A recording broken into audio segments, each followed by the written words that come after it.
طيبة يا طيبة يا طيبة. بسم اللہ الرحمن الرحیم. گزشتہ نشست میں ہم حضور اکرم صلی اللہ علیہ وسلم کے نظام تعلیم یا طریق تعلیم کے بارے میں بات کر رہے تھے، اور ہم نے کہا تھا کہ ہم اپنی نشست میں انشاءاللہ اگلی دفعہ اس بات پر بات کریں گے کہ حضور اکرم صلی اللہ علیہ وسلم نے کن آداب تعلیم کو سامنے رکھا، یا اگر ہم آپ کی سیرت پر نظر ڈالیں تو ہمیں کتنے طریقے تعلیم کے، کتنی صورتیں، کتنے اسلوب ہمارے سامنے آتے ہیں. اس کے لیے یقیناً ہمارا حدیث کے ذخیرے پر بڑی گہری نگاہ کی ضرورت ہے. احادیث کا جو ذخیرہ ہمارے سامنے ہے، جو ہم تک پہنچا ہے، ہر حدیث شریف اس بارے میں مختلف گوشوں سے روشنی ڈالتی ہوئی نظر آتی ہے. ایک چیز تو جو آپ کو بڑی واضح ملے گی وہ یہ ہے کہ حضور اکرم صلی اللہ علیہ وسلم کا طریق تعلیم عملی اور مشاہداتی تھا، پریکٹیکل تھا. یعنی وہ کوئی فلاسفیکل طرز تعلیم نہیں تھا جس میں فقط اندازوں سے اور جس میں فقط جو ہے وہ تصورات پر گفتگو کی جاتی ہو، ایسا نہیں تھا. اور صاف پتہ چلتا تھا کہ آپ جو گفتگو کر رہے ہیں وہ خیالی اور تصوراتی نہیں ہے، وہ بڑی یقینی ہے، بڑی قطعی ہے، اور اس سے حاصل ہونے والا علم بھی بڑا یقینی علم ہے. یہ خود داعی کی اور معلم کی گفتگو بتاتی ہے. اور اگر آپ اس کا موازنہ اسلام آنے سے پہلے کے معلمین سے یا اسلام آنے سے پہلے کے مدرسین سے کریں، آپ کو جو یوٹوپین سٹیٹس کے جو آئیڈیے ملیں گے، اس میں جو تصور تعلیم اور اس میں جو تصور مساوات اور اس میں جو تصور عدل، اس سے پتہ چلے گا کہ ان کے ذہن میں خیالی ریاست ہے، اور شاید خود کہنے والے کو بھی یقین ہے کہ اس کا عملی تطبیق اس کی ممکن نہیں ہے، اس نظریے کا نفاذ اور اس کی امپلیمنٹیشن ممکن نہیں ہے. حضور اکرم صلی اللہ علیہ وسلم کی تعلیم کا یہ جز بڑا اہم اور بنیادی ہے. آپ دیکھیے کہ حجۃ الوداع کے موقع پر عرفات کی صحرائی اور میدانی کلاس روم میں کم از کم 1.25 لاکھ سے 1.5 لاکھ کے درمیان شاگرد موجود ہیں، اور اس موقع پر جو کچھ کہا گیا سب نے سنا، توجہ سے سنا،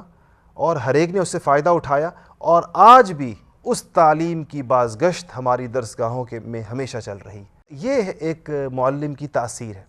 حضور اکرم صلی اللہ علیہ وسلم کن طریقوں سے تعلیم دیا کرتے تھے اور آپ کے سامنے کیا چیز. ایک تو یہ پتہ چلتا ہے آپ کے اور صحابہ کے درمیان جو سوال و جواب ہوئے ہیں اور جو گفتگو ہوئی ہے کہ آپ اپنے مخاطب کی، جو آپ کے سامنے جسے آپ خطاب کر رہے ہیں، اس کی نفسیات کا بڑا گہرا شعور رکھتے تھے، علم النفسیات سے بڑے واقف تھے. کیونکہ ایک ہی قسم کے سوالات کے مختلف جوابات آپ کو ملیں گے، وہ مخاطب کی رعایت کرتے ہوئے جواب. افضل عمل کے بارے میں پوچھنے والے ایک سے زائد افراد آئیں. اب چونکہ آنے والے کے احوال مختلف ہیں اور پوچھنے کا منشا مختلف ہے اور اس کی ضرورت مختلف ہے، تو جوابات بھی آپ کو مختلف ملیں گے. اس کو آپ تضاد نہیں کہہ سکتے کہ جواب میں تضاد ہے. ایک نے پوچھا آپ افضل عمل کیا ہے، آپ کے حال کے مطابق آپ کے لیے جو چیز افضل ہے جواب وہی ملے گا. انہوں نے پوچھا کہ افضل عمل کیا ہے، تو ویسا ہی جواب ہے کہ جو عمل ان کے لیے افضل ہے، کیونکہ حالات انسانوں کے مختلف ہوتے ہیں، زمانے کی ضروریات مختلف ہوتی ہیں. تو کسی کو کہا ہے کہ جہاد افضل ہے، کسی سے کہا ہے کہ والدین کی خدمت افضل ہے، کسی کو کچھ اور کہا ہے کہ وہ چیز افضل ہے. تو یہ مخاطب کی نفسیات کا علم اور اس کا بڑا گہرا شعور ہے. دوسری بات جو ہمیں بڑی ملتی ہے کہ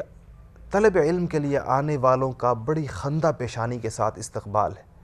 ایک بڑے مشہور صحابی حضرت صفوان رضی اللہ تعالیٰ عنہ کہتے ہیں کہ مجھے وہ منظر آج بھی یاد ہے کہ آپ مسجد نبوی کے اندر اپنی لال رنگ کی چادر کی ٹیک لگا کر آپ استراحت فرما رہے تھے. تو میں نے آ کر کہا کہ میں طلب علم کے لیے حاضر ہوا ہوں. تو آپ نے فرمایا کہ طلب علم کے لیے آنے والے کو خوش آمدید.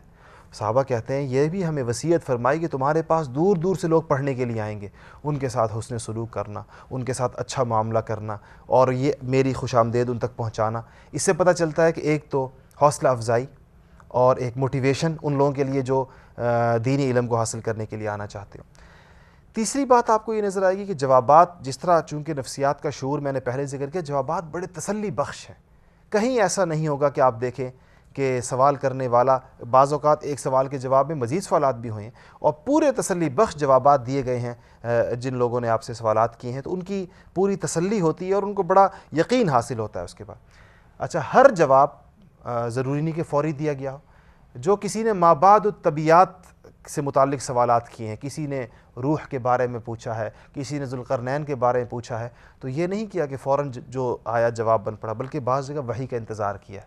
اور کہا ہے کہ اس کا جواب تمہیں کل دوں گا، اس کا جواب بعد میں دوں گا، اور پھر وحی نازل ہوئی ہے۔ وَيَسْأَلُونَكَ عَنِ الرُّوحِ قُلِ الرُّوحُ مِنْ أَمْرِ رَبِّي، آپ سے یہ لوگ اس بارے میں پوچھتے ہیں، ان کو یہ جواب آپ دے دیجئے۔ تو وہاں پر یہ بھی پتہ چلتا ہے کہ بعض سوالات کے جواب کے بارے میں کہا گیا کہ اس کے لیے وحی کا انتظار ہے، اور وحی جب ہو جائے گی تو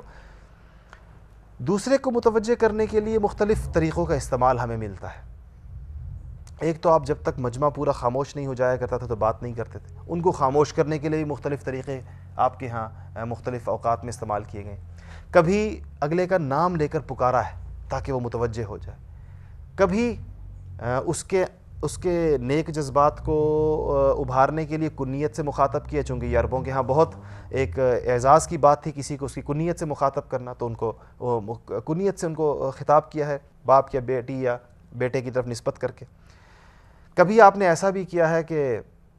مخاطب کا ہاتھ اپنے ہاتھ میں لے کر بڑی اپنائیت کے ساتھ اور بڑے تعلق کے ساتھ اس سے بات شروع کی ہے۔ اس سے اور یہ صحابہ کرام نے بعد میں جب ان احادیث کو روایت کیا ہے تو ان کی آنکھوں سے آنسو بہے ہیں کہ ہمیں وہ منظر یاد آتا ہے جب میرے ہاتھ حضور رسول اللہ صلی اللہ علیہ وسلم کے دونوں ہاتھوں کے درمیان تھا اور آپ نے مجھے یہ بات ارشاد فرمائی تھی۔ جو صحابہ ان حدیث کو روایت کرتے ہیں تو مورخین لکھتے ہیں کہ ان کی آنکھوں سے اس منظر کو یاد کر کے بعد میں بھی ان کی آنکھیں جھرنوں کی طرح بہی ہیں۔ یہ سارے وہ صورتیں ہیں جس میں آپ کے ہاں یعنی دوسرے کے نفس کو اور دوسرے کی طبیعت کو پورے طور پر اپنی طرف متوجہ کر کے تاکہ میرا پیغام اس کے دل میں اس کے قلب میں راسخ ہو جائے۔ بسا اوقات کوئی اہم بات کر دیا کرتے تھے تو اس کو 3 دفعہ دہراتے تھے، کیونکہ آپ جو تعلیم لے کر آئے ہیں وہ وقتی تعلیم نہیں، اس کے ساتھ کسی مخاطب کی سامنے والے انسان کے 10 15 20 سال کی زندگی کا فائدہ وابستہ نہیں ہے۔ اسی طرح آپ اپنے ہاتھوں کے اشارے سے گفتگو کیا کرتے تھے، آپ نے مختلف موقعوں پر اپنی انگلیوں کا استعمال فرمایا ہے اور مختلف چیزوں کا بتایا ہے اس بارے میں، اس کو بھی حدیث کے راویوں نے محفوظ کیا ہے۔ یہ بھی ہوا ہے کہ آپ نے زمین پر لکیریں کھینچ کر اور نقشے بنا کر صحابہ کو سمجھایا ہے، جس کو آج کل آپ ملٹی میڈیا پروجیکشن کہتے ہیں کہ مختلف نقشے پریزنٹیشنز دی جاتی ہیں سامنے، اس کا تصور باقاعدہ آپ نے شکل بنائی، کہا کہ یہ دیکھو یہ انسان کی عمر ہے اور یہ انسان کی خواہشات ہیں اور وہ اس کی عمر سے بھی آگے جا رہی ہیں، خط لمبا کھینچا جو اسے باہر نکل رہا ہے اس میں سے، اور اس طریقے سے صحابہ کو سمجھایا ہے۔ آپ تشبیہ اور مثالوں کے ذریعے بھی سمجھایا کرتے تھے، مختلف چیزوں کو مختلف چیزوں سے تشبیہ تھی۔ آپ نے معروف حدیث سنی ہوگی، ایک ہاتھ میں ٹہنی لی اور اس کو ہلایا اور پوچھا کہ بتاؤ کہ جب اس ٹہنی کو ہلا دیا تو اس سے گناہوں کے جھڑنے سے اس کو تشبیہ دی۔ کسی سے پوچھا یہ بتاؤ کہ کسی کے گھر کے سامنے نہر ہو، دن میں 5 دفعہ وہ اس میں نہاتا ہو تو کیا اس کے جسم پر کوئی گندگی رہ جائے گی؟ اب وہ آدمی کے ذہن میں وہ مثال تازہ ہو جاتی ہے کہ نہیں کوئی گندگی نہیں، کہا نماز پڑھنے والے کی مثال ایسی ہے۔ تو مثالوں سے اور تشبیہات سے بھی اپنی بات سمجھایا کرتے تھے۔ ایک اور طرز ہمارے سامنے آتا ہے جو بڑا عجیب ہے، اور اگر آپ کو یقیناً سنا ہوگی آپ نے یہ بات، حدیث جبرائیل کو آپ دیکھیے، صحابہ نے اس منظر کو پورا بیان کیا کہ ایک صاحب آتے ہیں سفید لباس میں، بالکل سفید کپڑے اوپر سے نیچے تک، ہم نے سے زیادہ سفیدی کبھی نہیں دیکھی، آ کر آپ کے بہت قریب بیٹھ جاتے ہیں اور گھٹنے سے گھٹنا جوڑ لیتے ہیں، اور اب ڈائلاگ ہو رہا ہے، سوال و جواب ہو رہا ہے، اور سوال و جواب بھی ایسا ہے کہ کہتے ہیں ایمان کیا ہے؟ اب بتائیے، پیغمبر سے کوئی پوچھنے کی بات ہے کہ ایمان کیا ہے؟ پیغمبر کو ایمان کا نہیں پتا ہوگا تو اور کس کو پتا ہوگا؟ تو ایمان کا انہوں نے بتایا۔ اچھا، پھر پوچھ رہے ہیں کہ احسان کیا ہے؟ اب پیغمبر سے احسان کا پوچھا جا رہا ہے جو کائنات میں احسان کی سب سے بلند ترین کیفیت کے اوپر فائز ہے۔ جب وہ صاحب چلے جاتے ہیں تو صحابہ کہتے ہیں ہم نے پوچھا کہ یہ کون صاحب آئے تھے؟ تو کیا جواب دیا کہ جبرائیل آئے تھے تم کو سکھانے کے لیے۔ دیکھیں گفتگو کس کے درمیان ہو رہی ہے؟ حضور اور جبرائیل کے درمیان، لیکن صحابہ سے کہا۔ تو آج کل جو ایک طرز ہے کہ یہ ادھر سے ہی نکلا ہوا طرز ہے کہ 2 بندوں کو کھڑا کر کے ان کے درمیان ڈائلاگ کرایا جاتا ہے، اور پوری کلاس آپ کی کورس کی کتابوں میں حوار، اگر عربی کی کتابیں ہیں، یا ڈائلاگ کے نام سے ایک مکالمہ ہوتا ہے، تو اس میں یہ طرز ہمیں وہاں سے اس کے ملتا ہے کہ جبرائیل اور حضور صلی اللہ علیہ وسلم کے درمیان گفتگو ہو رہی ہے، اور کہا یہ جا رہا ہے کہ یہ آپ کو سکھانے کے لیے صحابہ سے کہہ رہے، کیونکہ جب یہ بات ہو گئی تو صحابہ کو پتہ چل گیا کہ ایمان کی تعریف کیا ہے، صحابہ کو پتہ چل گیا کہ احسان کی تعریف کیا ہے۔ یقیناً حضور اکرم صلی اللہ علیہ وسلم کے علم میں یہ چیزیں پہلے سے تھیں، مگر مخاطبین کو پتہ چلا اور اس کے بارے میں بتایا گیا۔ تو اس مختصر سی نشست کے اندر ہم نے اس بات کو دیکھنے کی کوشش کی کہ حضور اکرم صلی اللہ علیہ وسلم نے جس نئے پیغام کو بظاہر جو اس وقت کے انسانوں کے نیا تھا، اس کو اتنی کم مدت میں کیسے لوگوں تک پہنچایا، اور اس کے کیسے لوگوں نے اس کو اتنی تیزی کے ساتھ قبول کیا، اور کیسے اس نے ایک دنیا میں نئی تعلیمی روایات کا چلن ڈالا، اس میں کون کون سے عوامل اور کون کون سے فیکٹرز تھے۔ یہ ہماری اس آج کی گفتگو کا خلاصہ تھا۔ جی میں پوچھنا چاہوں گا کہ جیسے کہ آپ نے بیان کیا کہ آپ صلی اللہ علیہ وسلم نے ہمیں مسلمانوں کو ایک نظام تعلیم دیا،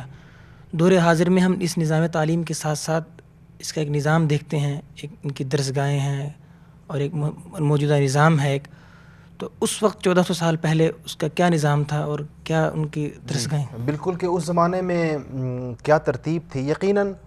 ہمیں جو چیزیں سامنے نظر آتی ہیں، ایک بہت معروف چیز یقیناً آپ نے سنا ہوگا اس کے بارے میں صفہ کے چبودرے کا ذکر ملتا ہے۔ یہ مسجد نبوی کی اگر قبلے کی طرف آپ کی پشت ہو تو آپ کے دائیں طرف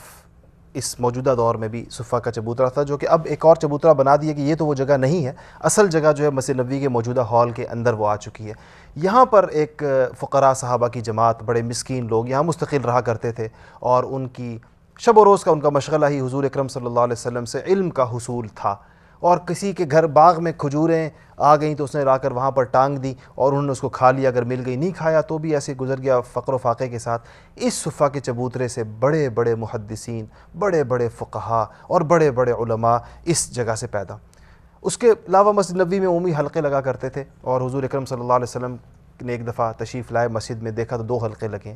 چلتا ہے ذکر کے حلقے بھی لگتے تھے، ذکر و فکر کے اور تعلیم کے بھی، اور آپ جا کر کچھ دیر ان کے ساتھ بیٹھ کر پھر باقاعدہ مستقل طور پر آ کر تعلیم کے حلقے کے ساتھ بیٹھ گئے جہاں پر علم پڑھایا جا رہا تھا، اور یہ وہ الفاظ ادا فرمائے جو آج بھی تعلیم کے شعبے سے وابستہ لوگوں کے لیے ایک بہت بڑی تسلی کا سامان ہے کہ بعثت معلما، کہ مجھے استاد بنا کر بھیجا گیا، مجھے معلم بنا کر بھیجا گیا، اس لیے مجھے زیادہ زیبا ہے کہ میں اس حلقے میں بیٹھوں۔ ہم نے 2 نشستوں میں نظام تعلیم پہ بات کی۔ کسی بھی نظام تعلیم کی کامیابی اس کے نتائج پہ مرتب ہوتی ہے۔ اگر ہم سے کوئی آپ سے یہ سوال کیا جائے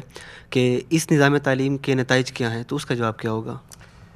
بالکل یقیناً شاید اس نظام تعلیم نے جس طرح کے نتائج پیدا کیے، جو مدینہ منورہ میں ہمیں جو لوگ پیدا ہوتے ہوئے نظر آتے ہیں اور جس کا ذکر تاریخ میں ملتا ہے، ان کے کمالات کا اعتراف ان کے بدترین دشمنوں نے بھی کیا، دوسرے مذاہب نے بھی کیا، ایسے لوگ وہاں پر اس نظام تعلیم، اور یقیناً اس کے لیے اگر ذرا سا کسی کو تھوڑی سی ماضی کی طرف وہ چلا جائے اور دیکھے کہ یہ نظام آنے سے پہلے کیا حالت تھی اور کیسے لوگ تھے، اور پھر اس نظام کے آنے کے بعد کیسے کیسے لوگ اس معاشرے میں پیدا ہوئے، اور وہ اخلاقی اعتبار سے کہاں پر تھے، وہ تقوی کے اعتبار سے کہاں پر تھے، احساس ذمہ داری کے اعتبار سے کہاں پر تھے۔ عمر فاروق جیسے اس کے اندر منتظم مزاج لوگ موجود ہیں جن کے انتظام کی آج بھی داد اور تعریف دی جاتی ہے۔ آپ کو یہ بات بھی سن کر حیرت ہوگی کہ ہمیں تاریخ کی کسی کتاب میں قرآن پاک سے پہلے کسی عربی کتاب کا باقاعدہ تذکرہ نہیں ملتا، عربی زبان میں لکھی ہوئی کسی باقاعدہ کتاب کا۔ تو جس زبان میں قرآن کو نازل کیا گیا ہے وہ کوئی پہلے سے یونانی زبان کی طرح کوئی بہت رچ کتب خانہ اپنی پشت پر نہیں رکھتی، قرآن سے اس کی ابتدا ہوئی ہے، اور 200 سالوں ہی کے عرصے پہ، ابتدائی 200-300 سالوں میں ہزارہا تصانیف آپ کے سامنے آتی ہیں، اور انسانوں کا وہ گروہ تیار ہوا جس کی کامیابی کا سرٹیفکیٹ میری آپ کی یا اس دور کے انسانوں کی جانب سے نہیں ملا، بلکہ ان کو سرٹیفکیٹ خود کتاب اللہ میں ملا۔ ان کو فائزون کہا گیا ہے، ان کو مفلحون کامیاب کہا گیا ہے، ان کو اولئک هم المؤمنون حقا کہا گیا ہے، ان کو رضی اللہ عنہم ورضوا عنہ، کہ وہ اللہ تعالیٰ ان سے راضی ہیں۔ تو اس نظام تعلیم سے پیدا ہونے والے افراد کی کامیابی اور ان کا معیار کی اونچائی اور بلندیوں کو چھو جانے کی تصدیق اور اس کا سرٹیفکیٹ کتاب اللہ دیتی ہے، اور ان کو سمجھتی ہے کہ وہ اس نظام تعلیم سے گزر کر اس معیار پر پہنچ چکے ہیں کہ ان کے ایمان کو ساری انسانیت کے لیے معیار بنا دیا گیا ہے۔ فَإِنْ آمَنُوا بِمِثْلِ مَا آمَنْتُمْ بِهِ فَقَدِ اهْتَدَوْا، کہ اگر تم لوگ ایسا ایمان لے آؤ جیسے یہ لوگ لے کر آئے ہیں جو اس نظام تعلیم کے پروردہ اور اس کی پیداوار ہیں، تو پھر تم بھی کامیاب ہو جاؤ گے جیسے یہ لوگ کامیاب ہیں۔ تو اس سے ہمیں پتہ چلتا ہے کہ اس نظام کی کامیابی کا تجربہ دنیا میں ہو چکا ہے، یہ کوئی تجرباتی مراحل سے گزر نہیں رہا، اس کے کامیاب نتائج پر کتاب اللہ نے دلالت بھی کر دی ہے، اس کے اوپر کتاب اللہ نازل بھی ہو چکی ہے۔ آج بھی موجودہ مسائل کا حل ہمارے تعلیمی نظام میں جو خرابیاں ہیں اور جو سقم ہیں، وہ سب کے سب اس دور کے ان چیزوں کو، جو آسمانوں سے آئی ہوئی چیزوں کو سامنے رکھ کر اپنے مسائل کو اس میں حل کرنے کی کوشش سیرت کے نور سے سیرت کی روشنی سے اپنے اندھیروں کو دور کرنے کی جو کوشش ہوگی یہی ہمیں کامیابی کی طرف لے کر جائے گی. اس کے علاوہ ہمارے سامنے کوئی اور رستہ نہیں. وآخر دعوانا ان الحمد للہ رب العالمین.